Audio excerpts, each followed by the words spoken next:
Abram suas Bíblias no livro de Joel, capítulo 1.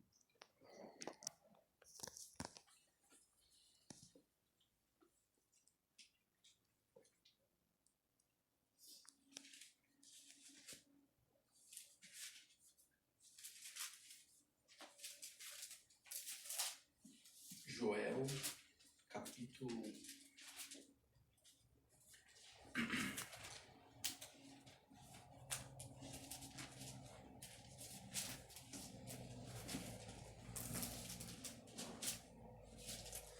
Glória a Deus, aleluias.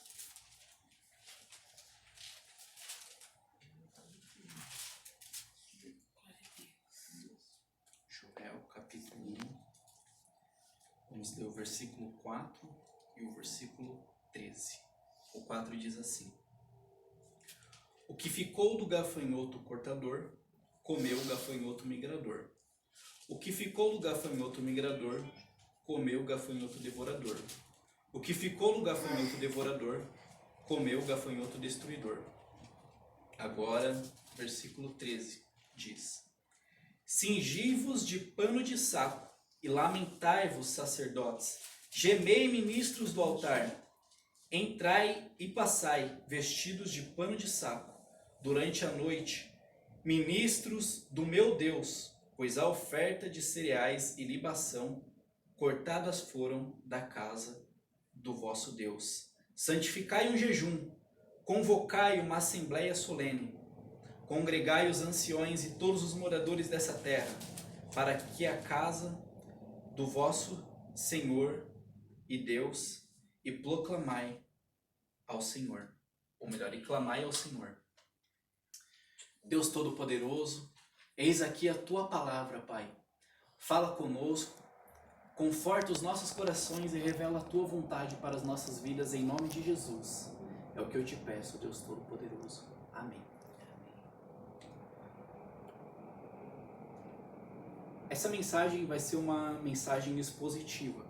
Então nós vamos expor alguns versículos desse capítulo de Joel. Este capítulo trata-se de uma ação disciplinadora de Deus. A calamidade desaba sobre o povo de Judá. Essa calamidade ela provém das mãos do próprio Deus. A invasão dos gafanhotos não é um relato figurado, mas uma descrição literária, diz Baster. Gerhard van Groningen corrobora dizendo que essa invasão de gafanhotos deve ser considerada um fato histórico. A invasão avassaladora dos gafanhotos não é uma tragédia natural, mas a vara da disciplina de Deus sobre o povo da aliança. Não existe acaso, não existe coincidência, nem determinismo cego. Não existe tragédia natural que seja a parte da providência soberana de Deus. O efeito dessa calamidade atinge os ébios, os sacerdotes, os agricultores e até mesmo o profeta Joel. A nação é chamada a arrepender-se, a jejuar e a orar. Vamos lá, acompanhem aí comigo. Versículo 2, 3 e 4. Ouve isto, ó anciões, escutai todos os moradores da terra. Aconteceu isso em vossos dias, ou nos dias dos vossos pais? Fazei sobre isto uma narração aos vossos filhos, e vossos filhos a transmitirão a seus filhos, e os seus filhos, e os filhos dessa geração, a geração seguinte. O que a lacustra comeu, o que a lacustra devoradora deixou, a voadora comeu. E o que a voadora deixou, a devoradora comeu. E o que a devoradora deixou, a destruidora comeu. Joel aqui ele faz uma descrição forte, vivida e alarmante de uma invasão avassaladora de gafanhotos em todo o território de Judá. Moisés já tinha profetizado isso, que Deus poderia punir o seu povo se ele fosse desobediente. Isso está em Deuteronômio 28, do 38 ao 42. Para trazer juízo sobre a terra, Deus não precisa usar grandes forças da natureza, como um terremoto, um dilúvio ou vários tipos de tempestade. Aqui, nesse texto, Deus está utilizando insetos para executar o seu julgamento contra o seu povo. Essa primeira cena aponta para um desastre vindouro, a invasão de uma nação inimiga. Contudo, as duas invasões apontam para o maior julgamento, o juízo de Deus, ou o julgamento do dia do Senhor. Veja que no versículo 2, ele começa a perguntar se aqueles fatos que estavam ocorrendo já tinham ocorrido, se eles já ouviram alguém falar de algo daquele tipo, ou se os antepassados daquele povo alguma vez ouviu falar de algo tão avassalador ter acontecido sobre a nação. E isso também está acontecendo nos dias de hoje. Nós nunca ouvimos falar de uma epidemia tão grande como essa que está acontecendo. Nem nós, e nem relatos históricos de algo tão avassalador acontecendo sobre a humanidade. E aí ele diz no versículo 3, fazei uma narração aos vossos filhos, e os filhos aos filhos deles, e esses a geração seguinte. Que aquele fato que estava acontecendo naquele momento era algo que eles deveriam guardar no coração deles, para que eles aprendessem com aquilo, com os erros que eles tinham cometido, para que eles não viessem a cometer futuramente. Versículo 4, a invasão é aterradora. O que a lacustra cortadora deixou, a voadora comeu. E o que a voadora deixou, a devoradora comeu. E o que a devoradora deixou, a destruidora comeu. Joel fala do gafanhoto, cortador, migrador, devorador e destruidor. Algumas interpretações são dadas para elucidar esse texto. A primeira é que essa descrição aponta para estágios da vida do gafanhoto, ou seja, etapa sucessiva do seu desenvolvimento. Primeiro a larva, depois a pupa e depois o inseto alado. A segunda é que essa descrição fala dos 4 tipos diferentes de gafanhoto. Oscar Head diz que das 9 palavras hebraicas do Antigo Testamento usadas para referir-se a gafanhoto, 4 se encontram nesse versículo. A terceira é que essa descrição fala de nuvens sucessivas de gafanhoto invadindo a terra. Joel estaria falando então de ataques sucessivos de inseto, resultando a intensidade da destruição que aconteceria sobre a terra naquele momento. Essa invasão, ela é incomparável.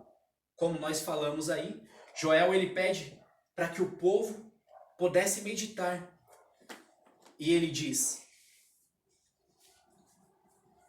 olha, se vocês já ouviram falar de algo assim, se seus antepassados já ouviram falar de algo desse tipo, Joel toma a história em suas mãos, olha pelas lentes do retrovisor e relembra os anciões, representantes políticos do povo, que jamais havia acontecido uma invasão tão aterradora no passado recente, nem mesmo no passado remoto. Joel desafia a admitir o caráter singular dessa experiência. Joel interpreta a praga dos gafanhotos como um aviso divino da iminência do dia do Senhor. Veja que nada se compara. Joel está falando que nada se compara a esse fato que está acontecendo.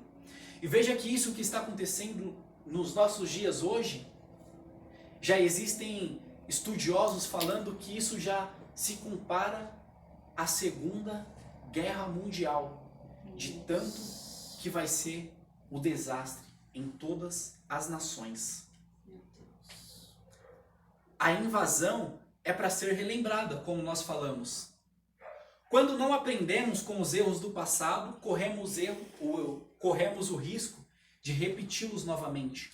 A história precisa ser nossa pedagoga e não nossa coveira. 4 gerações são notadas aqui. Os seus ouvintes tinham que contar as catástrofes aos seus filhos, netos e bisnetos. James Rolf Fendali tem razão quando diz que os eventos de uma nação são lições para outras nações, pois se a memória do amor de Deus não despertar em nós a gratidão, a memória dos ais do seu juízo certamente nos ameaçará com a humilhação.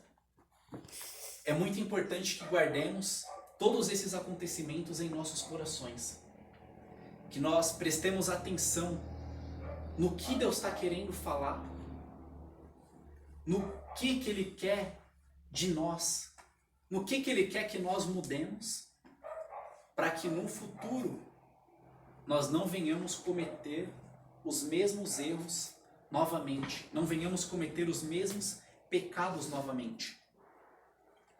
O propósito divino. A disciplina de Deus tem sempre um propósito. James Rolfendale nos ajuda a entender aqui dois pontos importantes. Deus vê a conduta dos homens. O pecado da nação de Judá é que atraiu o juízo divino. A invasão dos gafanhotos não é um fenômeno natural, mas uma intervenção divina. Deus mesmo trouxe esse bando de destruidores sobre o seu povo para discipliná-lo. O homem jamais pode pecar e fugir das consequências do pecado impunemente. O que o homem semear, isso certamente ceifará. E o segundo é que Deus dirige os eventos da história.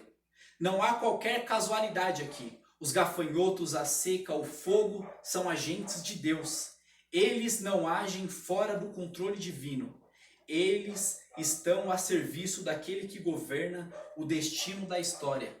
Todas as coisas estão sob o seu controle e tudo ocorre para a realização da soberana vontade de Deus. Uma invasão, ou melhor, uma devastação irresistível. Veja o versículo 6 e 7. Porque sobre a minha terra é vinda uma nação poderosa e inumerável. Os seus dentes são dentes de leão e tem queixada de leoa. E fez da minha vide uma assolação. E tirou a casca da minha figueira, despiu-a toda e lançou-a por terra. Os seus sarmentos se embranqueceram. Todas as criaturas estão sob o controle de Deus. Joel descreve o bando de gafanhotos como um povo numeroso, um povo poderoso e numeroso, que devasta e assola tudo quanto encontra pela frente. Esses insetos cortam as folhas, derrubam os frutos, arrancam as cascas e deixam os galhos das plantas embranquiçados. O profeta compara a invasão da terra pelos gafanhotos com uma campanha agressiva e de uma poderosa nação. João Calvino interpreta a invasão desse povo numeroso como uma guerra avassaladora que virá sobre a nação de Judá.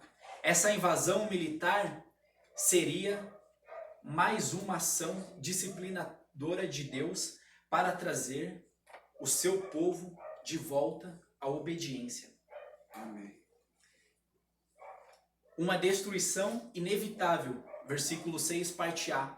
Joel descreve os gafanhotos como tendo dentes de leão e queixadas de leoa.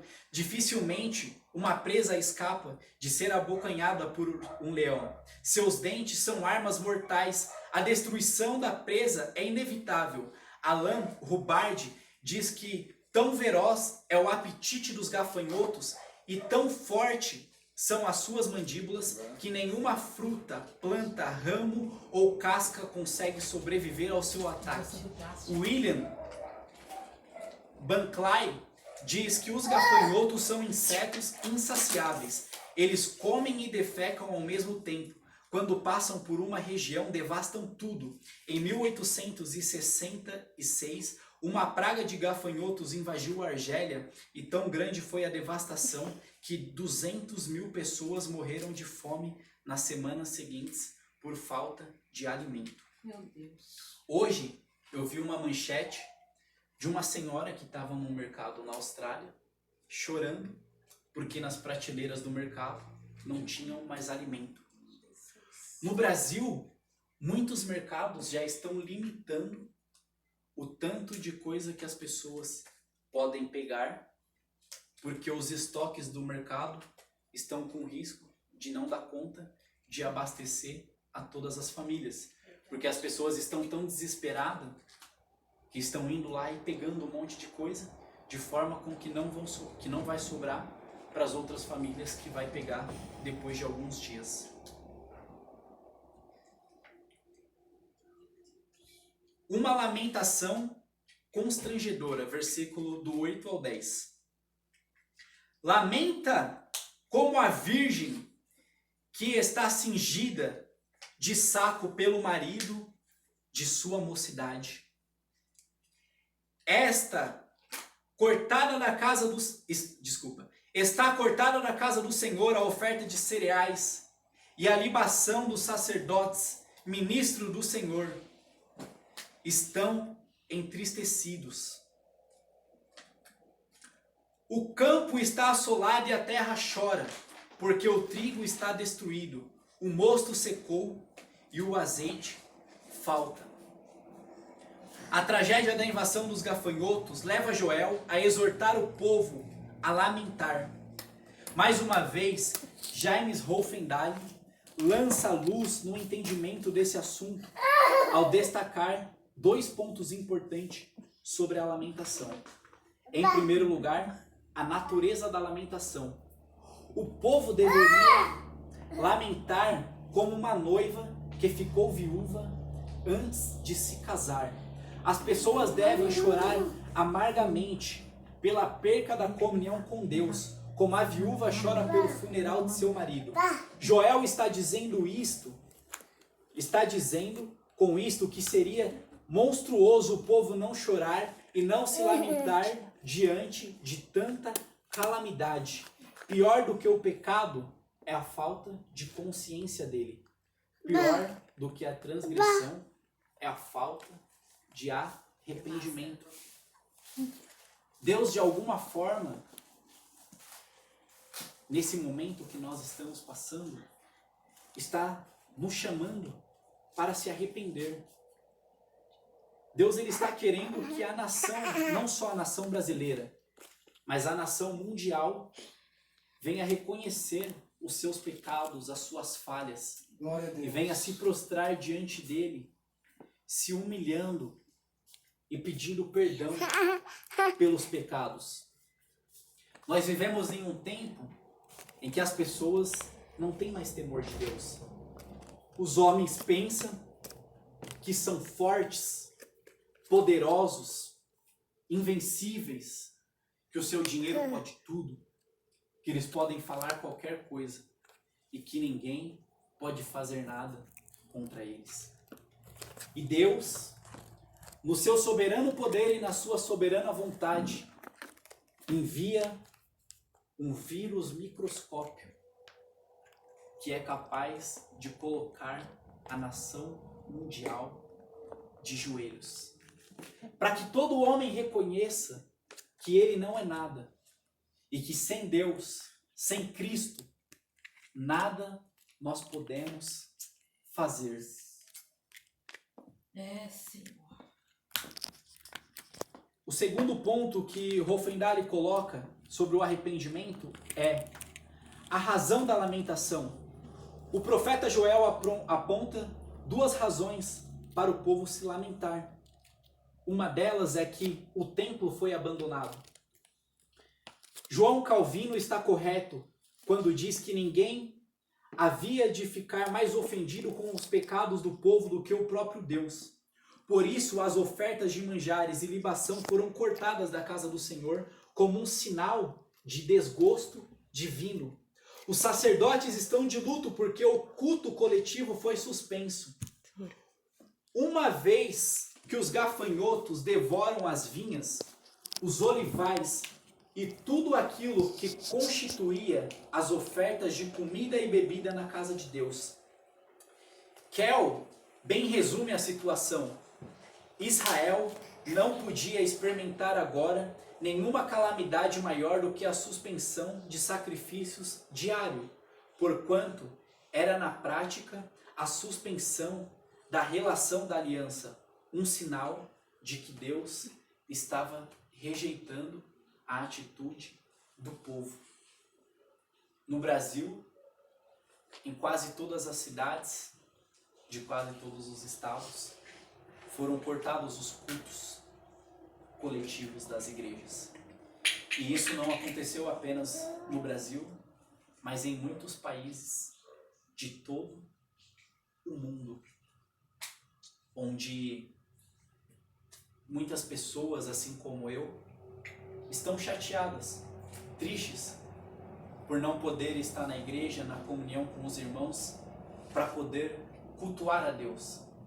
Mas que esse momento venha servir de lição para todos nós, de lição e reflexão, que nós venhamos entender qual é o propósito de Deus com tudo isso. Amém. E que venhamos reconhecer os nossos erros, as nossas falhas e mudar as nossas atitudes, a se lamentar a Deus para que Ele tenha misericórdia de nós e de todo o povo. A terra foi devastada, veja do versículo 10 ao 12. O campo está assolado e a terra chora, porque o trigo está destruído, o mosto secou, o azeite falta. Envergonhai-vos, lavradores, uivai, vinheteiros, sobre o trigo e a cevada, porque a colheita do campo pereceu. A vide secou, a figueira murchou, a romeira também, e a palmeira e a macieira, sim, todas as árvores do campo secaram. A alegria esmoreceu entre os filhos dos homens. A devastação da terra, a destruição da lavoura e o fracasso das colheitas representam um colapso total na economia da nação. O resultado disso seria pobreza, fome e morte. Os líderes espirituais da nação deveriam reagir diante da situação. Não poderiam se conformar com a decretação da derrota. Não poderiam perder a esperança. Não poderiam se entregar à indiferença. Ao contrário, deveriam se lamentar e chamar o povo a um sincero e profundo e urgente arrependimento. A economia mundial está perto de um colapso, assim como aconteceu nos dias de Joel. As empresas estão mandando as pessoas para casa. Muitos perderão seus empregos, pois as empresas fechadas, os empresários não terão como pagar os seus funcionários. A previsão do PIB dos Estados Unidos, que é o maior PIB mundial, é o país mais poderoso, tem previsão de cair esse ano cerca de 14%. Imagine o que acontecerá com países menores e mais fracos, como o Brasil, por exemplo. O colapso não é apenas na economia, mas o sistema da saúde de todo mundo está entrando em colapso, pois não tem leito e nem estrutura suficiente para atender a demanda de pessoas infectadas pelo coronavírus. Pessoas estão chegando nos hospitais e não existem testes para fazer. Os médicos estão com medo de atender os pacientes. Os leitos estão cheios em todo o mundo. Pessoas estão morrendo sem atendimento. Porque as doenças que já existiam antes do coronavírus, elas continuam existindo. Pessoas continuam quebrando o braço. Pessoas continuam tendo que ir aos hospitais, fazer hemodiálise, fazer os seus tratamentos. E agora tem mais essa demanda de pessoas infectadas com vírus, de forma com que os hospitais, não só do Brasil, mas de todo o mundo, não têm estrutura suficiente para atender todas as pessoas. Hoje eu estava vendo um vídeo de um rapaz que chegou no hospital com falta de ar e a recepção do hospital totalmente vazia, até mesmo de funcionários. E os funcionários com medo de atender aquele homem e serem infectados também. E aquele homem desesperado, com falta de ar. Meu Deus. Notem também que o jornal anuncia o número de infectados. Porém, a maioria das pessoas que eles anunciam como infectados são as pessoas que fizeram o teste. E essas pessoas que fazem o teste, se vocês notarem, a maioria estão passando em hospitais particulares, hospitais caríssimos, de forma com que as pessoas mais pobres não estão entrando nessas contas. Ou seja, o número de pessoas infectadas hoje pelo vírus é um número muito grande, talvez incalculável e imprevisível. Porque muitas vezes as pessoas que estão infectadas não têm nem sintomas e são capazes de transmitir o vírus, mesmo sem os sintomas, para outras pessoas. Diante de toda essa situação que Joel narra, ele destaca duas coisas que os sacerdotes e a nação deveriam fazer. A primeira, eles deveriam chorar pelos pecados da nação, como nós lemos no versículo 13. Cingimos de saco e lamentai-vos, sacerdotes, uivai, ministros do altar, entrai e passai a noite vestidos de saco, ministros de Deus, porque foi cortada da casa do vosso Deus a oferta de cereal e libação. A liderança espiritual precisa ter um coração aquebrantado e os olhos molhados nesse momento. Nós precisamos chorar com consciência, não chorar apenas de remorso, com medo de morrer, mas que nós venhamos chorar pelos nossos pecados, pelas nossas falhas, clamar a Deus para que Ele nos mostre aquilo que nós fizemos que não agradou Ele, aquilo que nós fizemos como nação, como humanidade, que provocou tamanha ira de Deus. A igreja deve chorar ainda hoje e não podemos ser indiferentes às coisas de Deus. Eles deveriam levantar um clamor coletivo. Santificai um jejum, convocai uma assembleia solene, congregai os anciões e todos os moradores da terra na casa do Senhor vosso Deus e clamai ao Senhor. Os sacerdotes deveriam convocar o povo a fazer uma oração, a fazer um jejum de arrependimento, pedindo para que Deus tenha misericórdia de nós e aplaque a sua ira. Eu escrevi aqui algumas perguntas com resposta que talvez nós venhamos a ter essas dúvidas. Quais os objetivos de Deus com tudo isso que está acontecendo no planeta? Resposta: nos mostrar a todos nós o quanto somos pequenos e fracos.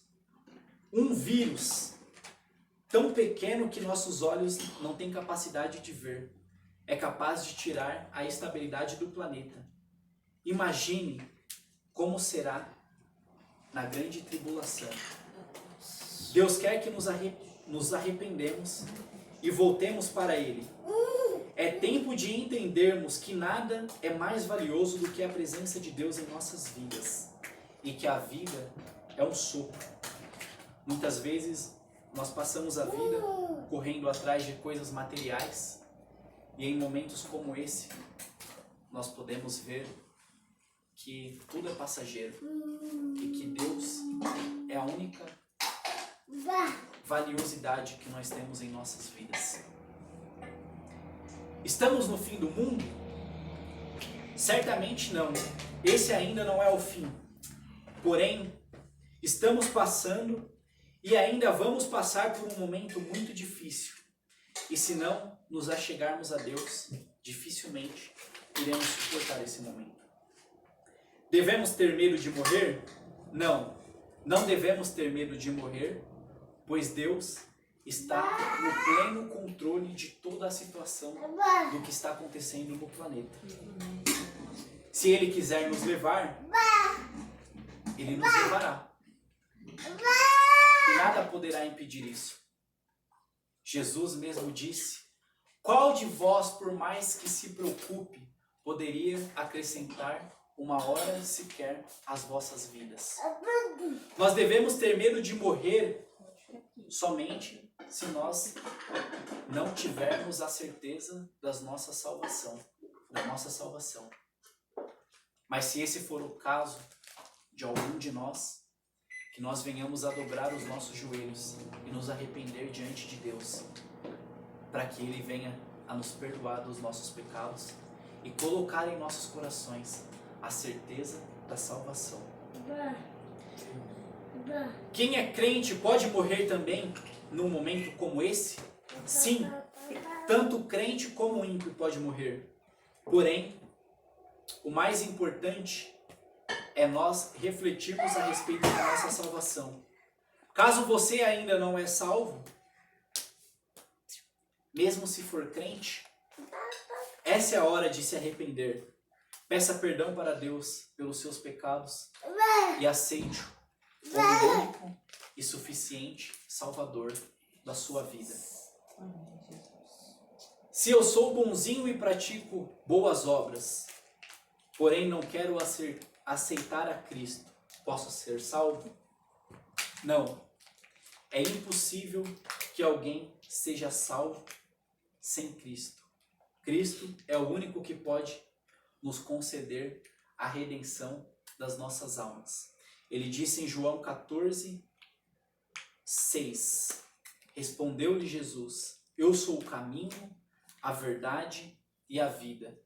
Ninguém vem ao Pai a não ser por mim. Que nós venhamos a confiar em Deus e não venhamos a nos desesperar.